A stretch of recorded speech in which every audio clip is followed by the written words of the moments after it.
Hi ಗೆಳೆಯರೇ, welcome back our channel guys. ನಮ್ಮ ಚಾನಲಲ್ಲಿ ಹೊಸ ಹೊಸ ಪ್ರೊಫೈಲ್ಗಳು ಬರ್ತಾ ಹೋಗ್ತವೆ. ಅದು ಬಂದುಬಿಟ್ಟು ಒಂದು ಮ್ಯಾರೇಜ್ ಪ್ರೊಫೈಲ್ ಆಗಿರಲಿ, ಲಿವಿಂಗ್ ಟುಗೆದರ್ ಪ್ರೊಫೈಲ್ ಆಗಿರಲಿ, ತುಂಬ ಇಂಟ್ರೆಸ್ಟಿಂಗ್ ಆಗಿರ್ತಕ್ಕಂಥ ಪ್ರೊಫೈಲ್ಗಳು ಹೆಂಗಸರು ಮಾತ್ರ ಕಳಿಸ್ತಾ ಹೋಗ್ತಾರೆ. ಹಾಗಾಗಿ ನಮ್ಮ ಚಾನಲ್ನ ನೀವು ಸಬ್ಸ್ಕ್ರೈಬ್ ಮಾಡ್ಕೊಳ್ಳೋ ಮೂಲಕ ನಿಮಗೆ ಇಷ್ಟಪಟ್ಟವರ ಜೊತೆ ಒಂದು ನಿಮ್ಮ ಕಾಲರು ಕೂಡ ಕಳಿಬೋದು. ಇವತ್ತು ಬಂದು ನಮಗೆ ಸಂಗೀತ ಅಂತ ಒಬ್ಬರು ಕಳಿಸಿದ್ದಾರೆ. ಇವರ ಒಂದು ವಯ ಬಂದು 36 ವರ್ಷ ಆಗಿರುತ್ತೆ. ಆ್ಯಂಡ್ ರಾಯಚೂರಿನ ಪಕ್ಕದ ಒಂದು ಚಿಕ್ಕದಾಗಿರ್ತಕ್ಕಂಥ ತಾಲೂಕಿನಲ್ಲಿ ಇವರು ವಾಸವಾಗಿರ್ತಾರೆ. ಯಾವ ತಾಲೂಕು ಏನಂತ ಕೊನೆಯದಾಗಿ ಹೇಳ್ತೀನಿ.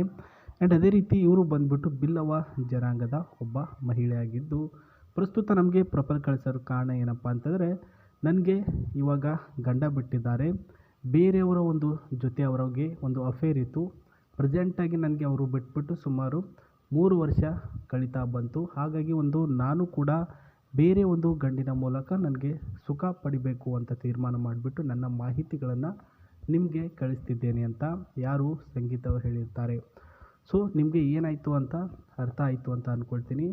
ಏನಿಲ್ಲ ಸ್ನೇಹಿತರೆ, ಇವರಿಗೆ ಮದುವೆ ಆಗಿ ಸುಮಾರು ವರ್ಷ ಕಳೀತಾ ಬಂತು. ಒಳ್ಳೆಯ ಒಂದು ಹ್ಯಾಪಿ ಲೈಫ್ ಕೂಡ ಇವ್ರದ್ದಾಗಿರುತ್ತೆ. ಆದರೆ ಅವರ ಒಂದು ಹಸ್ಬೆಂಡ್ ಅವರು ಏನಿರ್ತಾರೆ, ಅವರು ಒಂದು ಟೀನೇಜಲ್ಲಿ ಇರಬೇಕಾಗಿದ್ರೇ ಒಬ್ಬರನ್ನ ಒಂದು ಹುಡುಗಿನ ಪ್ರಾಣಕ್ಕಿಂತ ಹೆಚ್ಚಾಗಿ ಪ್ರೀತಿ ಮಾಡ್ತಾ ಬಂದಿದ್ದಾರೆ ಸ್ನೇಹಿತರೆ. ಅದು ಅವರ ಮನೇಲಿ ಕೂಡ ಗೊತ್ತಾಗಿರುತ್ತೆ. ಹಾಗಾಗಿ ಪ್ರಸ್ತುತ ಅವರು ಒಂದು ಜಾಬ್ ಕೂಡ ತೆಗೆದುಕೊಂಡಿದ್ದು, ಗೋರ್ಮೆಂಟ್ ಜಾಬ್ ಇರ್ತಕ್ಕಂಥವ್ರಿಗೆ ಎಷ್ಟೆಲ್ಲ ವ್ಯಾಲ್ಯೂ ಇದೆ, ಎಷ್ಟೆಲ್ಲ ಒಂದು ಪೈಪೋಟಿ ಇದೆ ಅಂತ ಇದ್ರ ಮೂಲಕನೇ ಗೊತ್ತಾಗುತ್ತೆ. ಅವ್ರಿಗೆ ಇನ್ನೂ ಕೂಡ ಮದುವೆ ಆಗಿರಲ್ಲ, ಬಟ್ ಇವರಿಗೆ ಆಗಿರುತ್ತೆ ಸ್ನೇಹಿತರೆ. ಹಾಗಾಗಿ ಇವಾಗ ಸಂಗೀತ ಅವರು ಪ್ರಸ್ತುತ ಈ ಒಂದು ಗಂಡನಿಂದ ದೂರ ಆಗಿರ್ತಕ್ಕಂಥದ್ದು, ಅವ್ರನ್ನ ಬಿಟ್ಬಿಡ್ಬೇಕು ನಾನು ಕೂಡ ಎಷ್ಟು ದಿನ ಅಂತ ಅವರ ಒಂದು ನೆನಪಿನಲ್ಲಿ, ಅವರ ಒಂದು ನೆರಳಿನಲ್ಲಿ ಇದ್ಬಿಡಲಿ ಅಂತ ಇವಾಗ ತೀರ್ಮಾನ ಮಾಡಿದ್ದಾರೆ. ನಮ್ಮ ಮೂಲಕ ಹೇಳಿರ್ತಕ್ಕಂಥದ್ದು ಏನಪ್ಪ ಅಂತಂದರೆ, ನನಗೆ ಇವಾಗ ನೋಡಿ, ಮದುವೆ ಆದ ನಂತರ ಹೆಣ್ಮಕ್ಳಿಗೆ ಏನು ಸಿಗಬೇಕು, ಒಳ್ಳೆಯ ರೀತಿಯ ಪ್ರೀತಿ ಆ್ಯಂಡ್ ಒಳ್ಳೆಯ ರೀತಿಯ ಕಾಳಜಿ ಮತ್ತು ಒಳ್ಳೆಯ ಒಂದು ಸುಖ ನೀಡಬೇಕು. ಅದನ್ನೇ ಅವಳು ಎಕ್ಸ್ಪೆಕ್ಟೇಷನ್ ಮಾಡೋದು. ಅದು ಬಿಟ್ಟರೆ ಅವಳಿಗೇನು ಆಸ್ತಿನೂ ಬೇಕಾಗಿಲ್ಲ, ನಿಮ್ಮ ದುಡ್ಡೂ ಬೇಕಾಗಿಲ್ಲ. ಹಸಿದಾಗ ಏನು ಹೊಟ್ಟೆಗೆ ಅನ್ನನೇ ತಿನ್ನೋದು, ಚಿನ್ನ ಏನು ತಿನ್ನಲ್ಲ ಅಂತ ಅವರು ಡೈರೆಕ್ಟಾಗಿ ನಮಗೆ ಹೇಳಿದ್ದಾರೆ ಸ್ನೇಹಿತರೆ. ಇವಾಗ ಏನಿಲ್ಲ, ಇವರ ಜೊತೆ ಇರೋದಕ್ಕೆ ಒಬ್ಬ ಜೊತೆಗಾರ ಬೇಕಾಗಿದ್ದಾರೆ ಸ್ನೇಹಿತರೆ. ಅವರಿಗೆ ಕೆಲವೊಂದಿಷ್ಟು ಪಾಯಿಂಟ್ಗಳ ಮೂಲಕ ಸೆಲೆಕ್ಷನ್ ಮಾಡ್ಕೊಳ್ತಾರೆ ಇವರು. ಪಾಯಿಂಟ್ಗಳು ಏನೇನು ಅಂತ ನೋಡೋಣ. ಮೊದಲನೇದಾಗಿ, ನೀವು ಅವರ ಜೊತೆಯಲ್ಲಿರೋದಕ್ಕೆ ಜೊತೆಗಾರ ಆಗಬೇಕು ಅಂತಂದರೆ ಅವರ ಮನೆಯಲ್ಲೇ ಇರಬೇಕಾಗಿರುತ್ತೆ. ಓಕೆನಾ? ಅವರ ಮನೆಯಲ್ಲೇ ಇದ್ಬಿಟ್ಟು ಅವರು ಏನಾದರೂ ಕೆಲಸ ಹೇಳಿದರೆ ಅಥವಾ ಅವರು ಬೇರೆ ಏನಾದರೂ ವರ್ಕ್ ಹೇಳಿದರೆ ಅದನ್ನು ಮಾಡಿಕೊಂಡು ಇರಬೇಕಾಗಿರುತ್ತೆ ಅಂತ ಹೇಳಿದ್ದಾರೆ.